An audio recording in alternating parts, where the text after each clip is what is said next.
ಯಾಕೆ ಬರಕ್ ಹೋದೆ ಇಲ್ಲಿಗೆ? ಅಮ್ಮ ನೀನ್ ಹೇಗಿದೀಯಾ? ನಂಗೇನೂ ಆಗಿಲ್ಲ. ನೀನಿಲ್ಲಿ ಬಂದಿದ್ದು ಆಚೆ ಯಾರು ನೋಡ್ಲಿಲ್ಲ ತಾನೆ? ಆಚೆ ನೋಡ್ಲಿ ಅಂತಾನೆ ಬಂದೆ ಅಮ್ಮ. ಏನಂಗಂದ್ರೆ ನನಗೇನೂ ಆಗಿಲ್ಲ, ನಾನು ಬೇಗ ಬಂದ್ಬಿಡ್ತೀನಿ. ನೀನು ಅಳಬೇಡ, ಸುಮ್ಮನೆ ಇರು. ನೀನು ಚೆನ್ನಾಗಿ ಓದ್ಕೊ, ನನಗಷ್ಟೇ ಬೇಕಾಗಿರೋದು.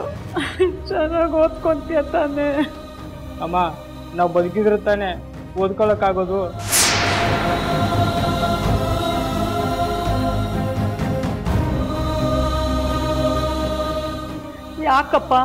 ಯಾಕಪ್ಪ ಏನೇನೋ ಮಾತಾಡ್ತಾ ಇದೀಯಾ? ಅಮ್ಮ ಅವರು ನನ್ನನ್ನು ಕೊಂದ್ಬಿಡ್ತಾರಂತಮ್ಮ. ಆಮೇಲೆ ನಿನ್ನನ್ನು ಸಾಯಿಸ್ಬಿಡ್ತಾರಂತೆ.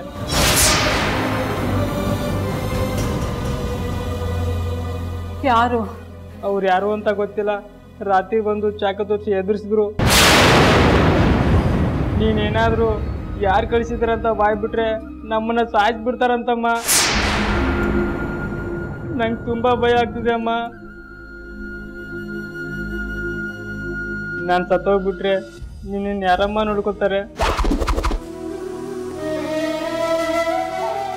ನಾನು ಚೆನ್ನಾಗಿ ಓದಿ ನಿನ್ನನ್ನು ತುಂಬ ಚೆನ್ನಾಗಿ ನೋಡ್ಕೋಬೇಕು ಅನ್ಕೊಂಡಿದ್ದೀನಿ.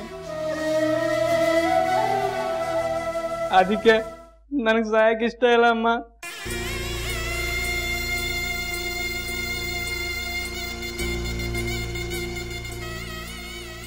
ಅದಕ್ಕೆ ಅಮ್ಮ, ದಯವಿಟ್ಟು ಅದೊಂದು ವಿಷಯ ಮಾತ್ರ ಕೇಳಬೇಡಿ.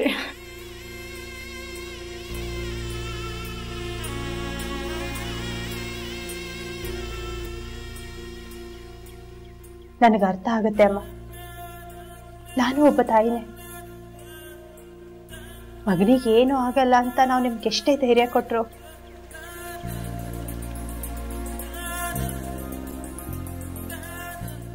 ಹೆದರೋ ತಾಯಿ ಹೃದಯ ಏನು ಅಂತ ನನಗೆ ಚೆನ್ನಾಗಿ ಅರ್ಥ ಆಗತ್ತೆ.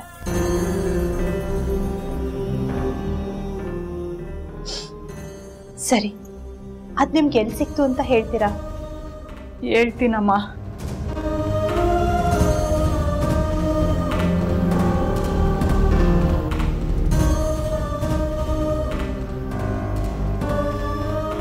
ಸರ್,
ಗುರು,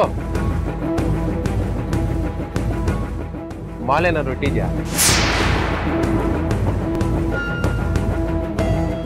ಮಾಲೆ ಇಲ್ಲ, ಏನಿಲ್ಲ, ಹೊರಡಿ. ಬಿಡಮ್ಮ, ಯಾಕೆ ಕೋಪ ಮಾಡ್ಕೊಂತ್ಯಾ? ಮೊನ್ನೆ ನಮ್ಮ ಕಡೆ ಹೆಂಗಸೆ ಬಂದು ನಿನ್ನ ಹತ್ರನೇ ಮಾಲ್ ತಗೊಂಡೋಗಿದ್ರು. ಸ್ವಲ್ಪ ಎಕ್ಸ್ಟ್ರಾ ಬೇಕಿತ್ತು, ಅದಕ್ಕೆ ಬಂದೆ. ಹೌದಾ? ಮತ್ತೆ ನನ್ಗೆ ಯಾವ ಚೀಟಿನ ಬರಲಿಲ್ಲ?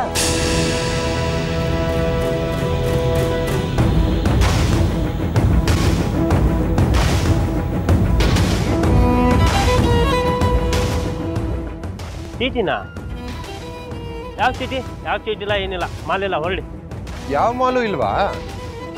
ಕಾನ್ಸ್ಟೇಬಲ್ಸ್,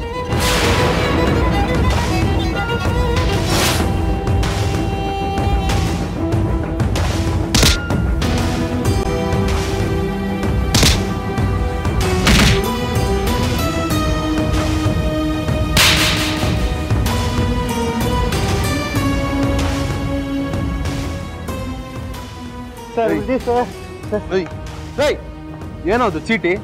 ಯಾರೋ ಕೊಡೋ ಚೀಟಿ? ಚೀಟಿ ಯಾವ ಚೀಟಿ ಗೊತ್ತಿಲ್ಲ ಸರ್. ಗೊತ್ತಿಲ್ವಾ? ಈಗ್ಲೇ ಹೇಳ್ತೀಯೋ ಇಲ್ಲ ಬೇರೆ ರೀತಿ ಬಾಯಿ ಬಿಡಿಸ್ಬೇಕು? ಸರ್ ಹೊಡಿಬೇಡಿ ಸರ್, ನನಗೇನು ಗೊತ್ತಿಲ್ಲ ಸರ್, ನಿಜವಾಗ್ಲೂ ನನಗೇನು ಗೊತ್ತಿಲ್ಲ ಸರ್. ಯಾರು ಒಬ್ರು ಬಂದು ಚೀಟಿ ಬ್ಯಾಗ್ ಕೊಡ್ತಾರೆ ಸರ್. ನಿನ್ನ ಜೊತೆ ನಾನಿದ್ದೀನಿ, ನಮ್ಮಿಂದ ಕಿಂಚಿತಾದ್ರೂ ಸಹಾಯ ಆಗಂಗಿದ್ರೆ ಖಂಡಿತ ಮಾಡೋಣ.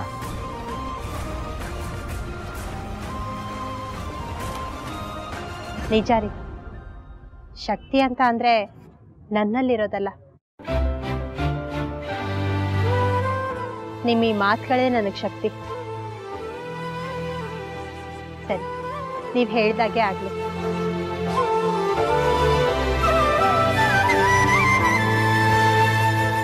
Thank you madam, thanks a lot. ನೀವು ಇಷ್ಟೊಂದು ಬೆಂಬಲ ಕೊಡ್ತಿದ್ದೀರಾ ಅಂದಮೇಲೆ ಅದೆಷ್ಟೇ ರಿಸ್ಕ್ ಆದರೂ ಪರವಾಗಿಲ್ಲ, ನಾನು ಈ ಕೇಸನ್ನು ಕಂಪ್ಲೀಟ್ ಮಾಡದೆ ಬಿಡೋದಿಲ್ಲ.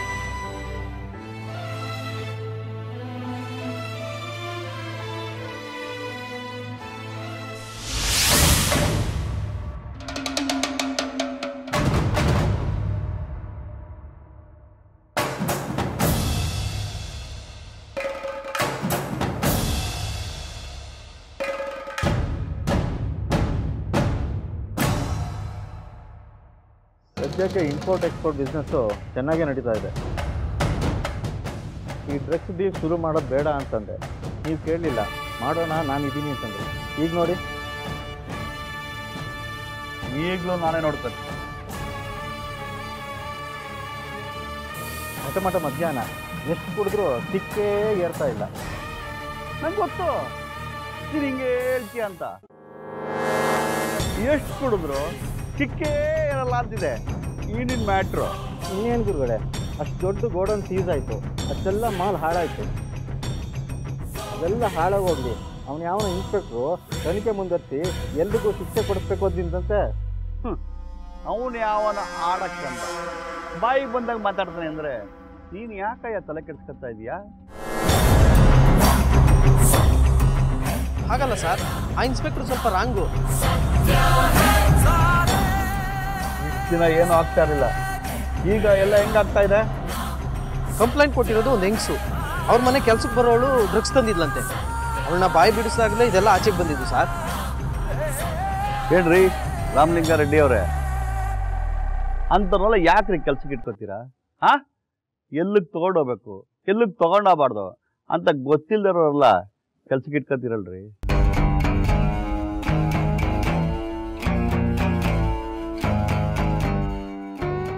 ಅಯ್ಯೋ ಗುರುಗಡೆ, ಅವ್ಳು ಯಾರು, ಯಾವಾಗ ಕೆಲ್ಸಕ್ಕೆ ಸೇರಿದ್ರು, ಅವ್ಳು ನಮ್ಮ ಗುಂಪೇನಾ ಏನು ಗೊತ್ತಿಲ್ಲ. ಹೋಗ್ಲಿ ಬಿಡು. ಏ ಗೋವಿಂದ, ಆ ಇನ್ಸ್ಪೆಕ್ಟರ್ ಹೆಸರು ಏನು ಹೇಳೋ? ಶೈಲೇಶು. ಆ ಅಮ್ಮನ ಹೆಸರು ಲಕ್ಷ್ಮಿ ಅಂತ ಸರ್. ಏನಾದರೂ ಮಾಡಿ ಗುರುಗಡೆ, ಕೈ ಬಿಸಿ ಮಾಡಿ ಕೇಸ್ ಮುಚ್ಚಾಕೋಣ. ನಂಗೆ ಗೊತ್ತಿತ್ತು ನೀನು ಹಿಂಗೆ ಹೇಳ್ತೀಯ ಅಂತ. ನೋಡು, ಆ ಮ್ಯಾಟ್ರಿಗೆಲ್ಲ ನೀನು ತಲೆ ಬಿಸಿ ಮಾಡ್ಕೋಬೇಡ, ನಾನು ನೋಡ್ಕೊತೀನಿ. ಏನಾದರೂ ಮಾಡಿ ಗುರುಗಡೆ, ಇಲ್ಲಾಂದರೆ ಕಂಬಿ ಹಿಂದೆ ನಾವು ನೀವು ಎಲ್ಲರೂ ಮುದ್ದೆ ಮುರಿಬೇಕಾಗತ್ತೆ. ಹೇಳಿಲ್ವನೇ ನಿಂಗೆ ನಾನು ನೋಡ್ಕೊತೀನಿ ಅಂತ?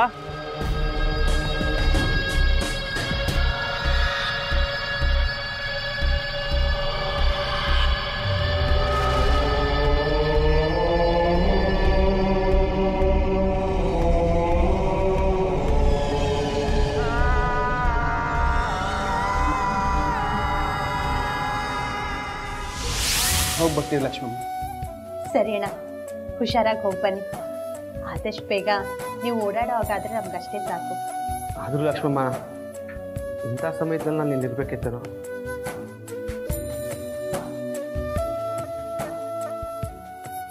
ನಿಮ್ಗೆ ಸ್ವಲ್ಪನಾದರೂ ಸಹಾಯ ಆಗ್ತಾಯಿತ್ತು. ಇಂಥ ಪರಿಸ್ಥಿತಿಯಲ್ಲಿ ನಿಮ್ಮನ್ನೆಲ್ಲ ಬಿಟ್ಟೋಗೋಕ್ಕೆ ನಂಗೆ ಮನಸ್ಸೇ ಬರ್ತಿಲ್ಲಮ್ಮ. ಪರವಾಗಿಲ್ಲ ಬಾಬಾ, ನೀನು ತಲೆ ಕೆಡಿಸ್ಕೊಂಬೇಡ. ನೋಡು, ಇಲ್ಲ ಎಲ್ಲರೂ ಇದ್ದೀವಿ, ಏನೇ ಬಂದರೂ ಧೈರ್ಯವಾಗಿ ಎದುರಿಸ್ತೀವಿ. ನೀನು ನೆಮ್ಮದಿ ಹೋಗಪ್ಪ.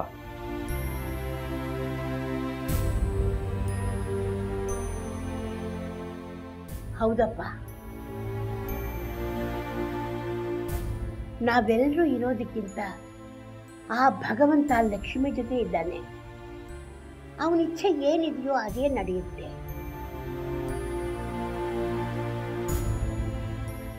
ಯಾರಿರಲಿ ಬಿಡ್ಲಿ, ನೀನು ಹುಷಾರಾಗಿ ಹೋಗಿ ಬಂದರೆ ಅದೇ ಸಂತೋಷನಪ್ಪ. ಇವ್ರು ತಗೋತಾ ಇದ್ದಿದ್ದು ಆಯುರ್ವೇದ ಔಷಧಿಯಿಂದಾನೆ ಇವ್ರ ಕಾಲು ಸರಿ ಹೋಗಿದ್ದಿದ್ರೆ ಇವತ್ತು ಆಪರೇಷನ್ಗೆ ಅಂತ ನಾವು ಆ ಆಸ್ಪತ್ರೆಗೆ ಹೋಗ್ಬೇಕಾಗಿರ್ಲಿಲ್ಲ. ಪರವಾಗಿಲ್ಲ ಕವಿತಾ, ಅಲ್ಲಿ ಆಪರೇಷನ್ ಮಾಡಿಸ್ಕೊಂಡವರೆಲ್ಲ ಗುಣಮುಖರಾಗಿದ್ದಾರಂತೆ.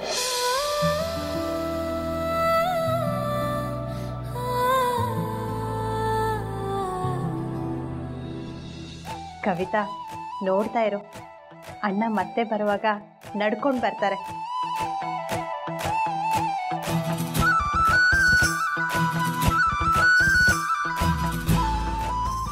ಆಗ ನಮ್ಮ ಮುಂದೆ ಇರುವಂಥ ಎಲ್ಲ ಸಮಸ್ಯೆಗಳು ಚಿಕ್ಕದೋತ ಅನ್ಸುತ್ತೆ.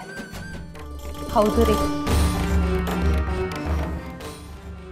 ಈ ಕೇಸ್ನಲ್ಲಿ MLA ಸಾಹೇಬ್ರ ಕೈವಾಡ ಇರ್ಬೋದು ಅಂತ ಹೇಳ್ತಾ ಇದ್ದಾರೆ.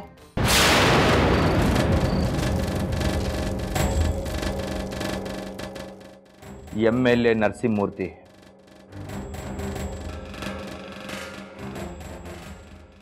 ಆ ಮನುಷ್ಯ ಎಂಥವನು ಅಂತ ಎಲ್ರಿಗೂ ಗೊತ್ತು. ಆಶ್ಚರ್ಯ ಪಡೋಂಥದ್ದೇನಿಲ್ಲ. ಲಕ್ಷ್ಮಿ, ಆ ಮನುಷ್ಯ ಸರಿ ಇಲ್ಲ. ಅದೆಲ್ಲ ಅಲ್ಲ ರೀ, ಈ ಕೇಸ್ನಲ್ಲಿ ನಾವು ತಲೆ ಹಾಕಬಾರ್ದು ಅಂತ ಅವರಿಂದ ಬೆದರಿಕೆ ಬರ್ಬೋದು ಅಂತ ಹೇಳ್ತಾ ಇದ್ರು. ಅಯ್ಯೋ ದೇವ್ರೆ, ಅವನು ಕೆಟ್ಟ ಮನುಷ್ಯ ಅಂತಾರೆ. ಅಂಥವ್ರನ್ನೆಲ್ಲ ಎದುರು ಹಾಕ್ಕೊಳ್ಳೋದು ಯಾಕೆ ಬೇಕು ನಮಗೆ? ಹಾಗೇನಾದರೂ ಆದರೆ ಇನ್ಸ್ಪೆಕ್ಟರ್ ನಮ್ಗೆ ಹೇಳಿ ಅಂತ ಹೇಳಿದಾರಮ್ಮ. ಆದರೂ ನಮಗೆ ಯಾಕೆ ಬೇಕು ಲಕ್ಷ್ಮಿ?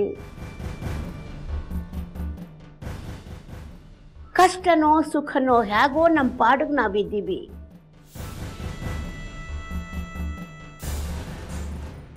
ನಾಳೆ ಏನಾದರೂ ಹೆಚ್ಚು ಕಮ್ಮಿ ಆದರೆ ಅಂಥವ್ರನ್ನ ಎದುರು ಹಾಕ್ಕೊಳ್ಳೋದಕ್ಕಾಗುತ್ತಾ ನಮಗೆ?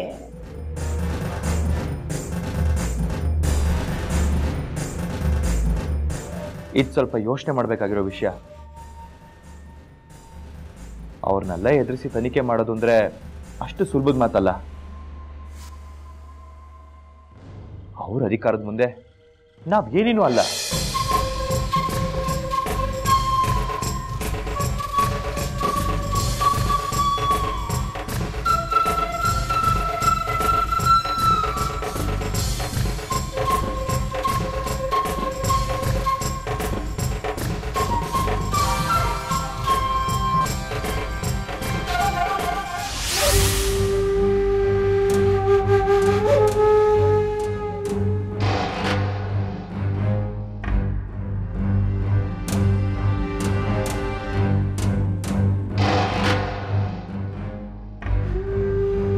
ಸರ್,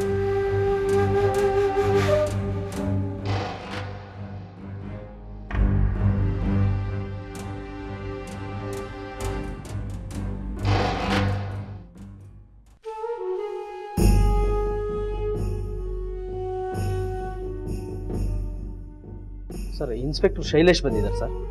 ಕಳಿಸೋ, ಬೇರೆ ಯಾರನ್ನ ಕಳಿಸ್ಬೇಡ. ಸರಿ ಸರ್.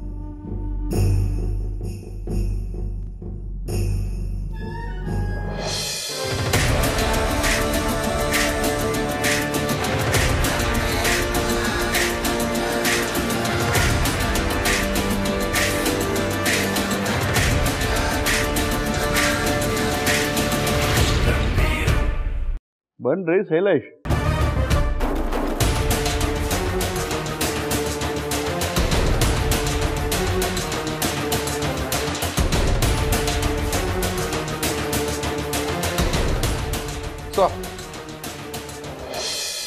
ಏನ್ ಶೈಲೇಶ್, ನಮ್ಗೆ ಕೈಲಾಸ ತೋರಿಸ್ಬೇಕು ಅಂತ ಇದ್ದೀರಾ ಅಂತನ್ನಿ?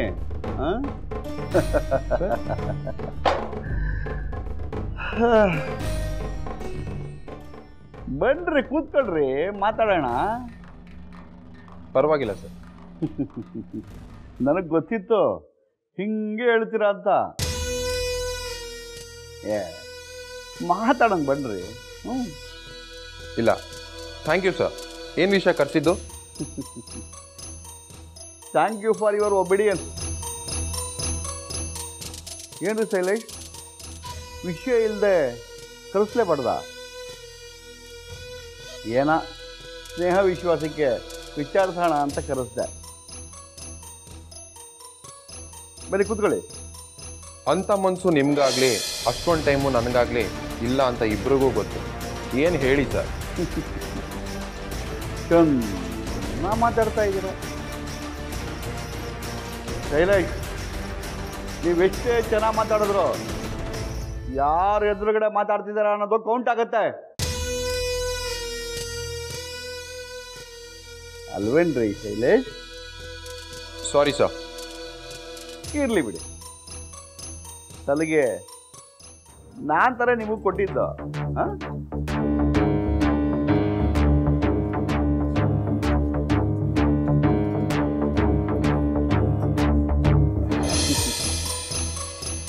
ಅಲ್ಲಪ್ಪ, ಒಂದು ಕ್ಷೇತ್ರದ MLA, ಅದೇ ಏರಿಯಾ ಸರ್ಕಲ್ ಇನ್ಸ್ಪೆಕ್ಟ್ರು, ಅಣ್ಣ ತಮ್ಮಂದು ಇದ್ದಂಗಲ್ವಾ?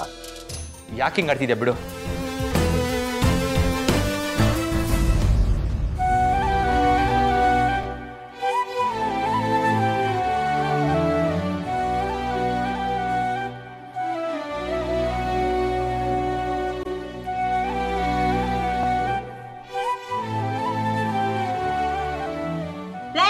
ನನ್ನ ಸೊಸೆ ಕಣೋ, ನಾನು ಎಷ್ಟಾದ್ರೂ ನೋಡಿ ಖುಷಿ ಪಟ್ಕೋತೀನಿ.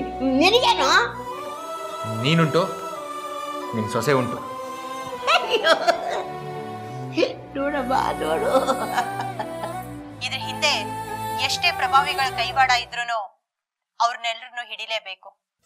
ಲಕ್ಷ್ಮಿ, ಲಕ್ಷ್ಮಿ, ಆ ಸೀರೆ ನೋಡು. ಹಾಗೆ ನೋಡಿದಾಗ ಚೆನ್ನಾಗೇ ಕಾಣ್ತಿರ್ಲಿಲ್ಲ. ಟಿವಿಲಿ ಎಷ್ಟು ಚೆನ್ನಾಗಿ ಕಾಣ್ತಾ ಇದೆ.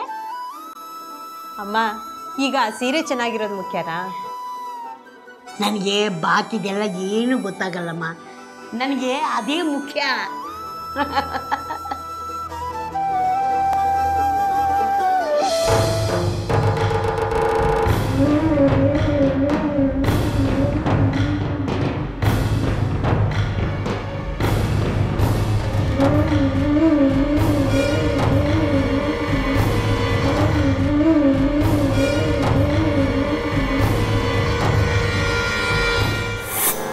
ನರಸಿಂಹಮೂರ್ತಿ, ನೀವೇನು ಅನ್ಕೊಂಡಿದ್ದೀರಾ?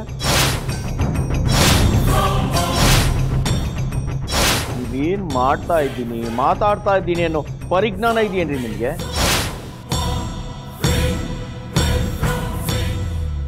ಏನು ನೀವು ಪ್ರಜ್ಞೆ ಇಟ್ಕೊಂಡಿದ್ದೀರೋ ಇಲ್ವೋ? ನೀವೇನು ಪಕ್ಷದ ಮರ್ಯಾದೆನ ನೆಲಸಮ ಮಾಡಬೇಕು ಅಂದ್ಕೊಂಡಿದ್ದೀರೇನ್ರಿ? ಅಯ್ಯೋ ಗುರುಗಳೇ, ಯಾಕೆ ಇಷ್ಟೊಂದು ರಂಗಾಗ್ತಾ ಇದ್ದೀರಾ?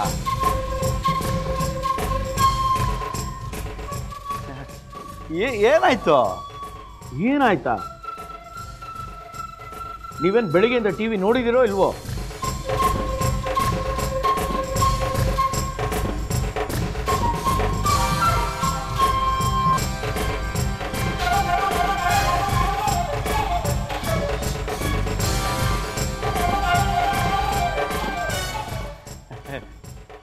ಗುರುವೇ, ಇಲ್ಲ, ನೋಡ ಇಲ್ಲ.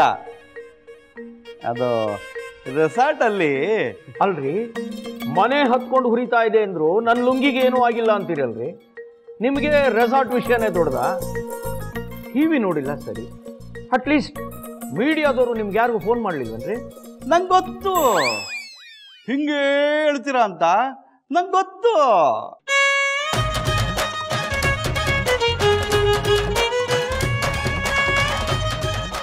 ಗುರುಗಳೇ, ಈ ಪಬ್ಲಿಕ್ಕು ಕರೆಂಟಿಗೆ ಕಾಗೆ ಟಚ್ ಆಗಿ ಕಾಗೆ ಸತ್ರು MLAಗೆ ಫೋನ್ ಮಾಡ್ತಾರೆ.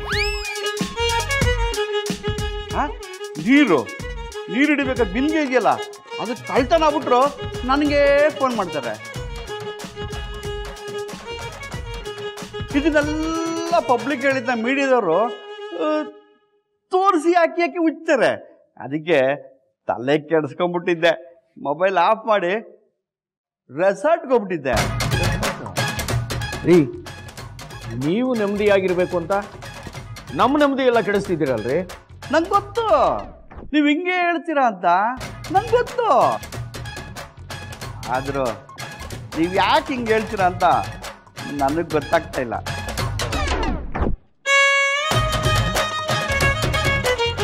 ಅಂಥದ್ದು ಏನಾಯ್ತು? ಏನಾಯ್ತಾ? MLA ನರಸಿಂಹಮೂರ್ತಿ ಅವರಿಂದ ಪೊಲೀಸ್ ಅಧಿಕಾರಿಗೆ ಬೆದರಿಕೆ. ಹೇಳಿ ಸರ್. ಏನ್ ಹೇಳದ್ ನಿನ್ ತಲೆ? ನನ್ ಮಾತು ಕೇಳಲ್ಲ ಅಂತೀಯಾ? ನೋಡ್ರಿ ಅಲ್ಲಿ ನಿಮ್ ಪ್ರತಾಪನ ಬೆಳಿಗ್ಗೆಯಿಂದ ಹಾಕೊಂಡು ರುಬ್ತಾ ಇದ್ದಾರೆ ನೋಡಿ ಸ್ವಲ್ಪ. ಏನಯ್ಯ ನನ್ನೇ ಎದುರಾಕೋತೀಯಾ? ಸರ್ ಕೆಲಸದಲ್ಲಿರೋ ಆಸೆ ಇದೆಯೋ ಇಲ್ವೋ ಎಷ್ಟು ಸ್ಫೂರ್ತಿದೆ.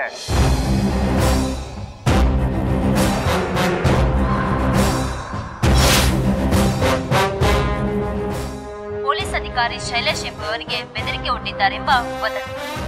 ಹೇಳಿದ ಕೆಲಸ ಮಾಡೋದಷ್ಟೇ ನಿನ್ ಕೆಲಸ.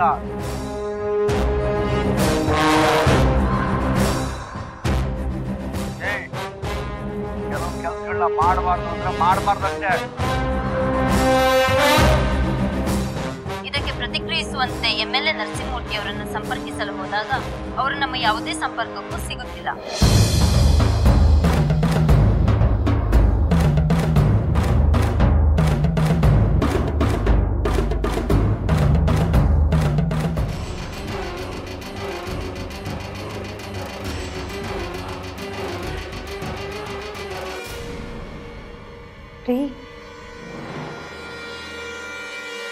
ಲಕ್ಷ್ಮಿ, ನೀ ಏನಕ್ಕೂ ತಲೆ ಕೆಡಿಸ್ಕೋಬೇಡ. ಇವರೆಲ್ಲ ಬೊಗಳೋ ನಾಯಿಗಳು. ಆ್ಯಕ್ಚುಲಿ ಭಯ ಆಗಿರೋದು ಇವ್ರಿಗೆ, ಅದಕ್ಕೆ ನಮ್ಮನ್ನು ಹುಡ್ಕೊಂಡು ಇಲ್ಲಿ ತನಕ ಬಂದಿದ್ದಾರೆ. ನೀನು ಯಾವುದಕ್ಕೂ ಹೆದರ್ಕೋಬೇಡ.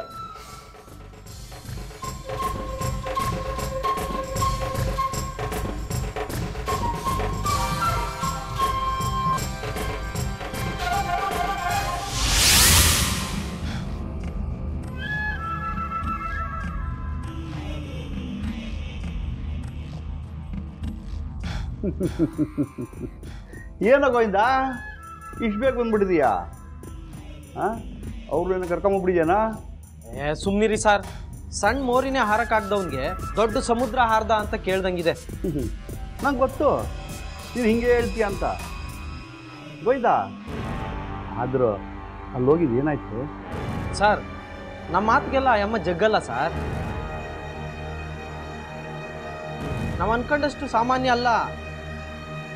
ಬ್ರಿಟಿಷರು ಕಿತ್ತೂರು ರಾಣಿ ಚೆನ್ನಮ್ಮನ ಹತ್ರ ಹೋಗಿ ಕಪ್ಪ ಕೊಡಬೇಕು ಅಂತ ಕೇಳಿದಾಗ ನಾವೇಕೆ ಕೊಡಬೇಕು ಕಪ್ಪ ಅಂದಂಗೆ ನಾವ್ಯಾಕೆ ಅಲ್ಲಿಗೆ ಬರಬೇಕು, ಬೇಕಾದ್ರೆ ಅವರೇ ಇಲ್ಲಿಗೆ ಬರಲಿ ಅಂದ್ಬಿಟ್ರು. ನಂಗೆ ಗೊತ್ತು ನೀನು ಹಿಂಗೆ ಹೇಳ್ತೀಯ ಅಂತ. ಸುಮ್ಮನಿರಿ ಸರ್, ಗೊತ್ತಿದ್ರೆ ಕರ್ಸು ಅಂತ ನನ್ಗೆ ಯಾಕೆ ಹೇಳಿದ್ರಿ ಸರ್? ಅದೆಲ್ಲ ನಂಗೆ ಗೊತ್ತಿಲ್ಲ ಗೋವಿಂದ. ಹೆಣ್ಣು ಹೊನ್ನು ಮಣ್ಣು ಮಾಯೆ ಅಂತಾರೆ, ಆದರೆ ಅದೆಲ್ಲಕ್ಕಿಂತ ದೊಡ್ಡ ಮಾಯೆ ದುಡ್ಡು. ಹಣ ಕಣಯ್ಯ, ಹಣ. ಅದೊಂದಿದ್ರೆ ಹೇ ಗೋವಿಂದ ಎಲ್ಲರೂ ಮಾತು ಕೇಳ್ತಾರೆ. ದುಡ್ಡಿನ ಆಸೆ ತೋರಿಸ್ಬೇಕು ಕಣಯ್ಯ, ದುಡ್ಡಿನ ಆಸೆ.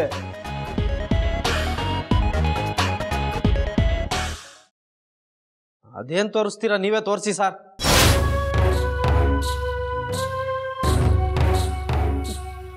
ಸರಿ ಬಿಡು, ನಾವೇ ಹೋಗೋಣ. ನಾಳೆ ಒಂದು ಬ್ಯಾಗ್ ರೆಡಿ ಮಾಡ್ಕೋ. ಏನು ಬ್ಯಾಗ್ ಸರ್? ಅದಕ್ಕೆ ನಿಂಗೆ ಹೇಳೋದು, ಹೇಳಿಸು ಅಂತ. ನಿಂಗೇನೂ ಗೊತ್ತಾಗಲ್ಲ, ಅನುಭವ ಕಮ್ಮಿ ನಿನಗೆ. ನಾನೇ ಹೆಂಗೆ ಸರಿ ಮಾಡ್ತೀನಿ ನೋಡು.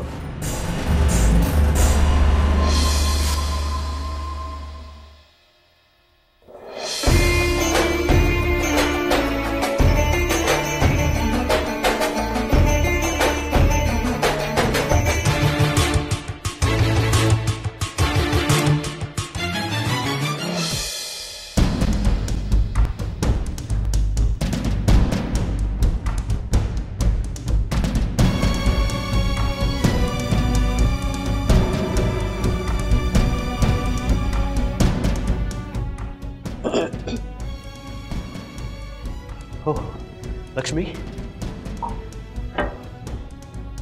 ಬಾಮ್ಮ.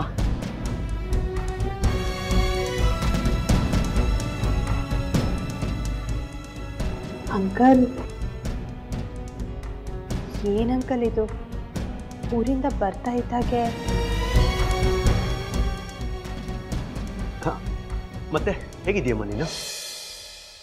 ನನ್ನ ವಿಷಯ ಬಿಡಿ ಅಂಕಲ್, ನೀವು ಹೇಗಿದ್ದೀರಾ ಅಂತ ನಿಮಗೆ ಗೊತ್ತಾಗ್ತಾ ಇದೆಯಾ?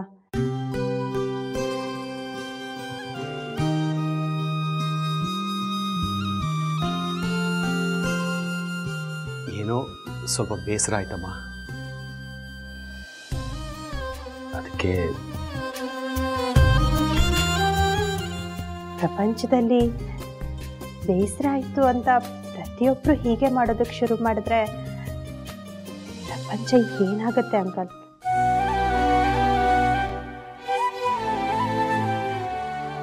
ಕ್ಷಮಿಸಿ ಅಂಕಲ್, ನಿಮಗೆ ಬುದ್ಧಿ ಹೇಳೋಷ್ಟು ದೊಡ್ಡೋಳ್ಳನಲ್ಲ. ನೀವು ನನ್ನನ್ನು ಮಗಳು ಅಂತ ಹೇಳಿದ್ರಿ.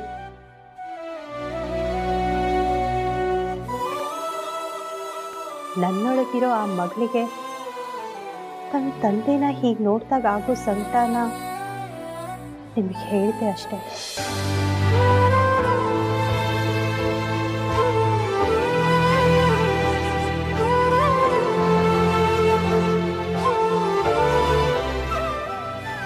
ಹೋಗ್ಲಿ ಬಿಡಿ ಅಂಕಲ್.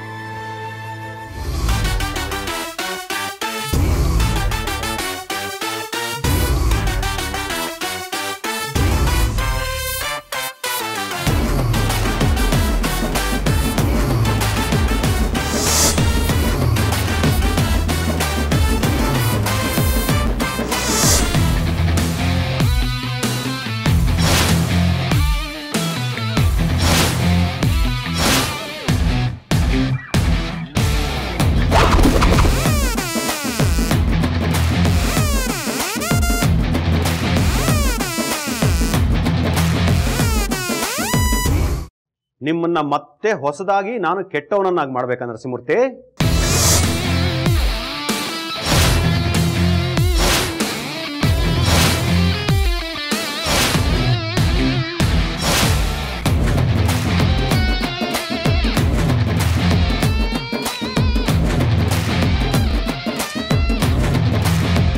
ಮತ್ತಷ್ಟು ಕೆಟ್ಟವನನ್ನಾಗಿ ಮಾಡೋಕೆ ಸಾಧ್ಯ ಇಲ್ಲದೆ ಇರೋಷ್ಟು ಕೆಟ್ಟ ಹೋಗಿದ್ದೀರಾ ನೀವು.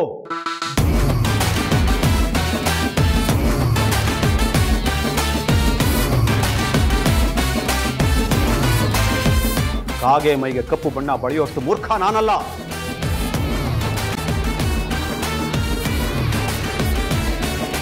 ಹೇಳಿ MLA ಸಾಹೇಬ್ರೆ.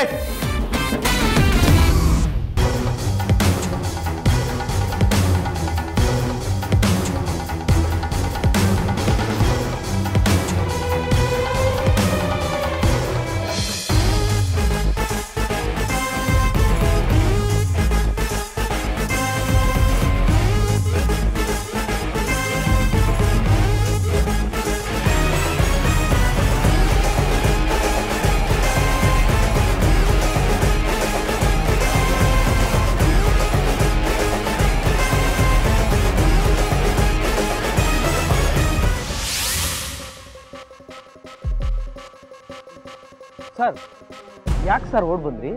ಏನಾಯ್ತು?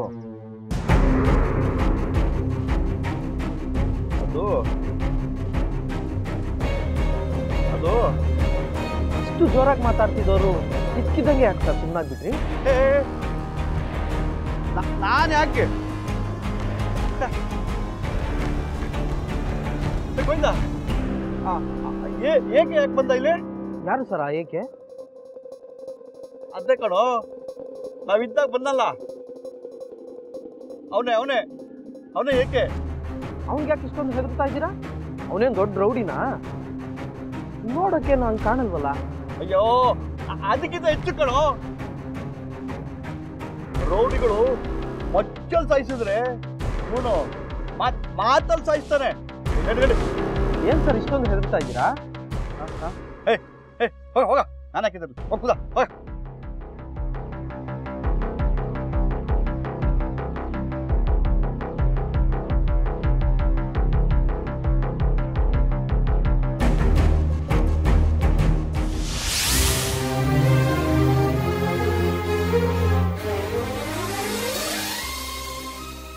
ಇದೇನಂಕಲ್ ಆಶ್ಚರ್ಯ, ಇಷ್ಟೊತ್ತು ಹುಲಿ ಥರ ಹಾರಾಡ್ತಿದ್ದ MLA ಅವರು ಈಗ ಇಲಿ ತರ ಓಡೋದ್ರು.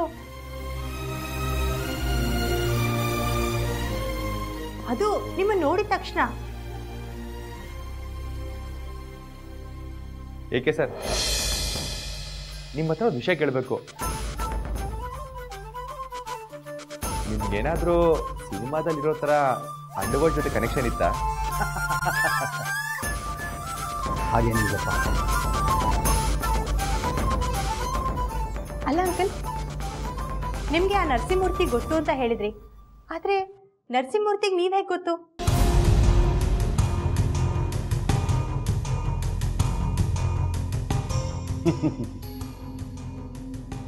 ಅದಕ್ಕೊಂದು ಕಾರಣ ಇದೆ. ಬರೀ ಇವನಿಗೆ ಮಾತ್ರ ಅಲ್ಲ, ಇವನ್ ಪಾರ್ಟಿಲಿರೋ ಎಲ್ರಿಗೂ ನಾನು ಯಾರು ಅಂತ ಚೆನ್ನಾಗಿ ಗೊತ್ತಿದೆ. ಹಿಂದೆ ಇವನ್ ಪಾರ್ಟಿ ಪ್ರೆಸಿಡೆಂಟ್ ಒಬ್ಬ ಇದ್ದ, ಮೋಹನ್ ರಾವ್ ಅಂತ. ಹೌದು ಸರ್, ಮೋಹನ್ ರಾವ್ ಬಗ್ಗೆ ನಾನು ಕೇಳಿದ್ದೆ. ತುಂಬ ವರ್ಷಗಳ ಹಿಂದೆ ಯಾವುದೋ ಕೇಸಲ್ಲಿ ಸಿಕ್ಕಾಕೊಂಡು ಇನ್ನೂ ಜೈಲಲ್ಲಿ ಇದ್ದಾರಂತೆ. Yes, you are right. ಅದೇ ಮೋಹನ್ ರಾವೇ. ಹಿಂದೆ ಒಂದು ಕೇಸಲ್ಲಿ ನಾನು ಅವ್ರ ವಿರುದ್ಧವಾಗಿ ಸರ್ಕಾರದ ಪರ ಪಬ್ಲಿಕ್ ಪ್ರಾಸಿಕ್ಯೂಟರ್ ಆಗಿ ವರ್ಕ್ ಮಾಡಿದ್ದೆ. ತನ್ನ ಹಣಬಲದಿಂದ ಯಾರನ್ನು ಬೇಕಾದ್ರೂ ಕೊಂಡ್ಕೊಳ್ತೀನಿ, ಯಾವ ಕೇಸ್ ಬೇಕಾದ್ರೂ ಗೆಲ್ತೀನಿ ಅಂತ ಅಹಂಕಾರದಿಂದ ಮೆರಿತಾ ಇದ್ದ. ಆದರೆ ಆ ಕೇಸಲ್ಲಿ ಅವನಿಗೆ ಜೀವಾವಧಿ ಶಿಕ್ಷೆ ಆಯಿತು. ನ್ಯಾಯಕ್ಕೆ ಗೆಲುವು ಸಿಕ್ತು. ಆವತ್ತಿಂದ ನನ್ನ ಕಂಡ್ರೆ ಇವರಿಗೆಲ್ಲ ಭಯ, ದ್ವೇಷ ಎರಡೂ ಇದೆ. ಅವತ್ತು ನೀವು ಹೆದರದೆ ಎಷ್ಟು ಹೋರಾಟಗಳನ್ನ ಮಾಡಿದೀರಾ.